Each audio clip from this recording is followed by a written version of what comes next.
स्वागतम गुरुवरे, स्वागतम गुरुवरे, स्वागतम गुरुवरे, स्वागतम गुरुवरे, स्वागतम गुरुवरे, स्वागतम गुरुवरे, स्वागतम गुरुवरे, स्वागतम गुरुवर। प्रेमियों, नए वर्ष में हम अपने गुरु का स्वागत करते हैं, सम्मान करते हैं। इस उपलक्ष्य में जो सत्संग हो रहा है, तो अभी आपने काफी ऊंचा सत्संग सुना। बहुत लोगों के तो सिर से ऊपर यूं निकल गया, जब सुना ही नहीं, कभी रामायण गीता भागवत को सुना नहीं तो सिर से ऊपर तो निकलेगा। लेकिन जो बातें बताई वो सत्संगियों के मतलब की थी, साधना की थी। प्रेमियों, यही जो ग्रंथ है, गीता है, रामायण है, वेद पुराण है, जो हमको ज्ञान कराते हैं और इसी से हमारी मति सही होती है। जय गुरुदेव।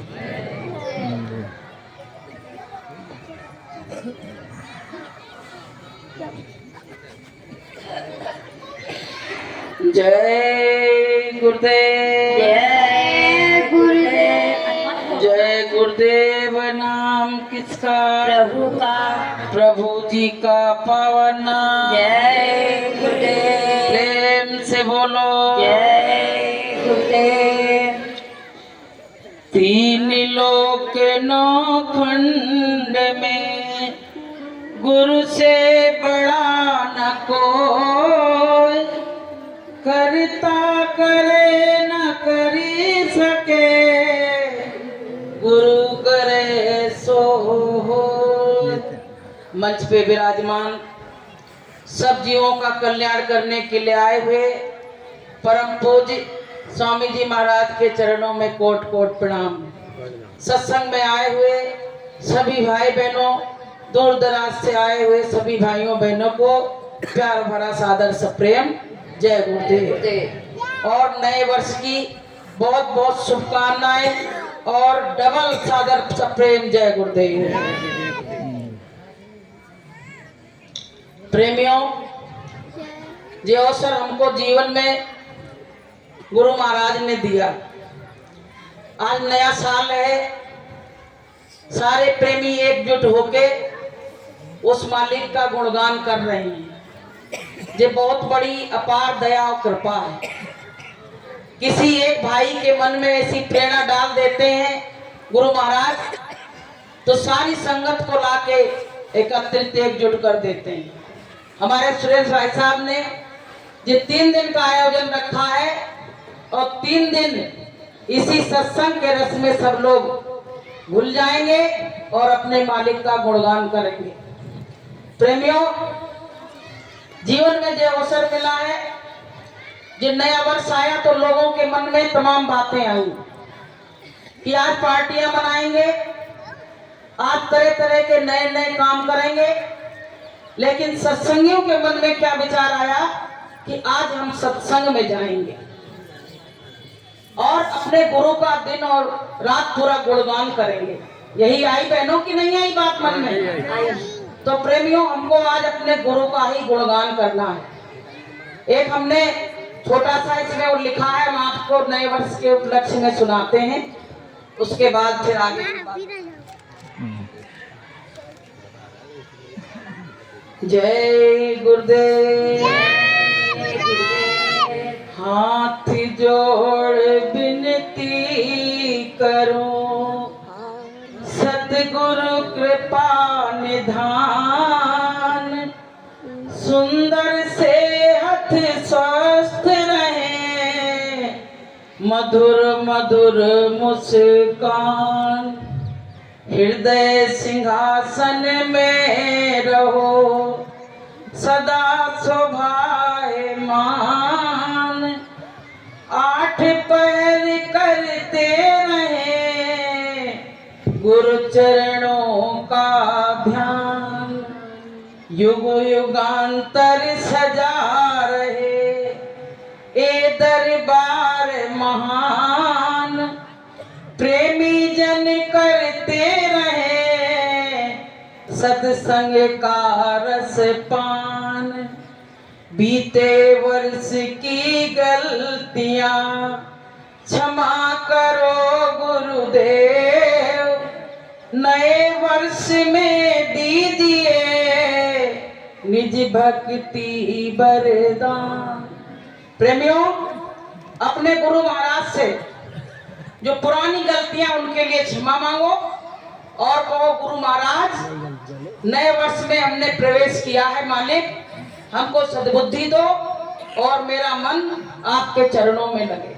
सब लोग एक बार कहो गुरु महाराज से कि गुरु महाराज हम नए वर्ष में प्रवेश कर रहे हैं, हम नए वर्ष में प्रवेश कर रहे हैं, हमको सद्बुद्धि दो और हमारा मन आपके चरणों में लगा रहे और आपका ये दरबार हमेशा सजा रहे। जय गुरुदेव। जय गुरुदेव। प्रेमियों, ये मनुष्य जीवन हमको बड़े भाग्य से मिला। गुरु महाराज कहते हैं बच्चों, करोड़ों जन्म भटकते भटकते हो गए, तब तुमको जो मनुष्य शरीर बड़ी दया और कृपा से मिला। अब इस शरीर का हमको क्या करना है? जब तक संतों की शरण में नहीं जाओगे इस शरीर का कोई महत्व बता नहीं सकता। जहां जाओगे लोग अपनी अपनी बात बताएंगे। एक बार क्या हुआ कि देवताओं में बहस हुई। देवता कहने लगे सबसे बड़ी पृथ्वी है, तो एक देवता और खड़ा हो गया। देवता ने कही अगर पृथ्वी बड़ी है तो शेषनाग के फन पे क्यों खड़ी है? तो एक देवता और खड़ा हो गया कि जब शेषनाग बड़े हैं तो शंकर भगवान के गले में क्यों पड़े हैं? फिर एक देवता खड़ा हो गया कि जब शंकर भगवान बड़े हैं तो कैलाश पर्वत पे क्यों खड़े हैं? तो बोले कैलाश पर्वत अगर बड़ा है तो हनुमान जी ने हाथ से कैसे उठा लिया? बोले हनुमान जी बड़े हैं। तो बोले हनुमान जी बड़े हैं तो राम के चरणों में क्यों पड़े हैं? तो एक देवता ने कहा जब राम जी बड़े हैं तो गुरु के चरणों में क्यों पड़े? तो इसका मतलब सबसे बड़ा गुरु है। बोलिए प्रेम से। तो प्रेमियों, गुरु का महत्व है। सब देवताओं ने बहस की, लेकिन लास्ट में जो नतीजा निकला, रिजल्ट निकला, वो गुरु पे ही आके निकला, क्योंकि दुनिया में सबसे बड़ा है तो गुरु ही बड़ा है। तो प्रेमी भाई बहनों, हम गुरु का ही गुणगान हमको करना चाहिए। अगर हम गुरु का गुणगान नहीं करेंगे तो हम उस रास्ते से भ्रमित हो जाएंगे। किसी ने कहा कि मेरे ऊपर जो गंदगी लगी है वो कहाँ छूटेगी? तो कबीर साहब ने कहा कि कबीरा मन मलिन है और धोए छूटे नहीं रंग, और कह छूटे सत्संग में कह संतन के संग। तो संतों की शरण में जब आओगे तब तुम्हारी मलिनता जो मन की है वो छूटेगी। तो प्रेमी भाई बहनों, सत्संग जल जो कोई पावे और मैं लाई सब कट जावे। जितना सत्संग आपको मिलता रहेगा तो आपके अंदर की मलिनता दूर होती जाएगी और आपके अंदर सफाई होती चली जाएगी और आप धीरे धीरे चल के परमात्मा के नजदीक पहुंच जाओगे। अपनी करनी से जीव कभी परमात्मा को पा नहीं सकता है, चाहे जितनी कोशिश कर ले कि अपनी करनी आप करावें और पहुंचावे धुर दरबारा। गुरु महाराज ने क्या कहा कि तुम निमित्त मात्र बस बन जाओ, यस तुम्हें जगाने आया हूं और भारत के लालो जग जाओ, हम तुम्हें जगाने आया। गुरु महाराज ने कह दिया हमारी क्या औकात है जो हम साधना कर सके? हमारी कोई औकात है कि हम साधना करके और ऊपर सत्लोक चले जाएं? हमारी कोई औकात नहीं है। की तरफ घुमा दे। लेकिन गुरु ने क्या कहा कि भाव कुभाव अलख आलस हो और नाम जपत मंगल दिस करो। भाव कुभाव तुम जैसे भी परमात्मा का नाम लोगे तुम्हारा एक दिन मंगल ही होगा। तो प्रेमियों, हम अगर किसी लायक होते तो गुरु महाराज को यहाँ क्यों आना पड़ता? बताइए आप लोग। अगर हम इस लायक होते, अपनी करनी से परमात्मा के दरबार में पहुंच सकते, तो गुरु महाराज को इतनी गंदगी में क्यों उतरना पड़ता? जब संतों ने देखा कि ये सब जीव पराधीन हो गए हैं और काल के उसमें फंस गए हैं, तो गुरु महाराज को यहाँ नर्तन धर के संसार के कीचड़ में उतरना पड़ा। जैसे किसी का बच्चा अगर वहां गिर जाता है कीचड़ में, तो वो कीचड़ नहीं देखता है, पिता बच्चे को कीचड़ से निकाल लेता है।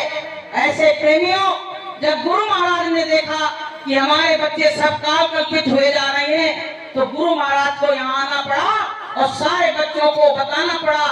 और क्या कहा गुरु महाराज ने कि हम आए वह देश से और जहाँ तुम्हारो धाम और तुमको घर पहुंचाओ ना, बस एक हमारा काम। तो बताइए कौन पहुंचाएगा? गुरु दरबार में कौन पहुंचाएगा? अपने निज घर कौन पहुंचाएगा? हमारा गुरु पहुंचाएगा। तो प्रेमियों, हम क्यों ना गुरु का ही गुणगान करें, क्यों ना हम हर समय अपने गुरु का ही गुणगान करें। तो प्रेमियों, ये मौका हमको मिला है, हम किस सन में प्रवेश करेंगे मालूम है आपको? कि अब हम 2024 में प्रवेश कर दिए। आज पहला दिन है 2024 का। अब हमको पता क्या करना है कि गुरु महाराज 23 में मेरा कोई साधन भजन नहीं बना, हमने आपके लिए कुछ भी नहीं कर पाया जैसा तमाम भक्तों ने किया है। और अब 24 में हमको ये अवसर आपने दिया है, तो अब हम इस बार इतनी मेहनत और मशक्कत करेंगे कि मेरा मन संसार से हटके और आपके चरणों में लग जाए। बोलिए प्रेम से। तो प्रेमी भाई बहनों, परमात्मा को भक्त की पुकार बहुत अच्छी लगती है। परमात्मा को क्या अच्छा लगता है? भक्त की पुकार। और भक्त जब हृदय से पुकार लगाता है तो परमात्मा कहीं दूर नहीं जा सकता है। संतों ने क्या कहा है कि जहां जहां मेरे भक्त चले और चलूं मैं उनके साथ, और पीछे पीछे मैं फिरूं और कभी न छोड़ूं साथ। अब एक बार क्या हुआ, भगवान के सिर में बड़ी दर्द हो रही, तो उद्धव जी खड़े थे, कहने लगे सिर में दर्द हो रही तो चलो दवा लाते हैं। बोले दवा तो मेरे काम ही नहीं करेगी। तो बोली तो कौन सी चीज काम करेगी? बोले भक्तों के चरणों की धूल अगर ले आओ और मेरे मस्तिष्क में लगा दो तो मेरे सिर की दर्द तुरंत ठीक हो जाएगी। तो उद्धव जी जा रहे थे, तब तक नारद जी मिल गए। कहने लगे कहाँ जा रहे हो? कहे भगवान के सिर में दर्द हो रही है और दवा खा नहीं रहे। कहे दवा काम नहीं करेगी। तो बोले क्या काम करेगा? बोले भक्तों के चरणों की धूल मांग रहे हैं। आप भगवान की पटरानियां थी, उनसे उनके पास गए, उन्होंने कहा कि भगवान के दर्द हो रही तो जल्दी से दवा लाओ। अरे बोले दवा नहीं, वो धूल मांग रहे चरणों की। तो बोली भैया मैं नहीं दूंगी, मुझे नरक में जाना पड़ेगा। मेरे चरणों की धूल अगर भगवान ने लगाई अपने मस्तिष्क पे तो वहां हमको नरकों में जाना पड़ेगा। अब दर्द हो रही तो होने तो मैं नहीं दूंगी। तो भगवान ने कहा, जब वो पहुंचे, कहने लगे किसी ने अपने चरणों की धूल दी ही नहीं। अरे बोले तुम वृंदावन में चले जाओ, वो गोपियां जो मेरी केवल याद में बैठी है, मुझसे कुछ नहीं मांगती है, उनके पास चले जाओ, वो अवश्य धूल दे देंगी। आप भैया जब पहुंचे जाके और जब मांगी तो गोपी ने कहा कि भगवान अगर ठीक हो जाए मेरे चरणों की धूल से, भले मुझको नरक में क्यों ना जाना पड़े, मैं अपने चरणों की धूल जरूर दे दूंगी। अब प्रेमियों गोपियों ने तो धूल दे दी, क्योंकि उनको तो केवल परमात्मा से प्रेम था, अपने जन्म मरण से कोई वो नहीं था। और वो तो ये सोचती थी कि मेरा भगवान, मेरा परमात्मा बस सही रहे, मेरे सामने रहे, और हमको चाहे नरक में जाना पड़े, चाहे वो जब जिसके साथ परमात्मा होगा उसको तो नरक में जाना ही नहीं पड़ेगा। तो प्रेमियों, कहने का मतलब ये है, हमको भी यही भावना हमारे मन में होनी चाहिए कि मेरे गुरु महाराज बस मेरे सामने रहे, मुझको दुनिया की कोई चीज नहीं चाहिए। आज 12 साल करीब होने को आए, गुरु महाराज का किसी को दर्शन नहीं हुआ। कोई खबर भी गुरु महाराज की दूर दूर से संगत आ रही है, लेकिन मालिक के बारे में कोई कुछ नहीं बताता, कुछ नहीं बताता है। सब चुप हो गए, सब मौन हो गए, और कोई कोई ये नहीं कहता कि मालिक आखिर कहाँ गए। अपने बच्चों को रोता बिलखता छोड़ के गुरु महाराज में क्या इतनी वो आ गई कि गुरु महाराज किसी अपने भक्त को दर्शन भी देना नहीं चाहते। जिन नया साल आता था लोग मथुरा भगते थे, कहते थे गुरु के दर्शन करने जा रहे हैं। आज देखिए संगत सब दिशाओं में बट गई, कहीं कोई कार्यक्रम हो रहा, कहीं कोई कार्यक्रम हो रहा। जो यहाँ पारोली में जो कार्यक्रम हो रहे हैं, जो मालिक की अनुपस्थिति में हो रहे हैं, क्योंकि मथुरा में इस समय नहीं, इसलिए न तो यहाँ कोई कार्यक्रम नहीं, सब मथुरा में कार्यक्रम होते।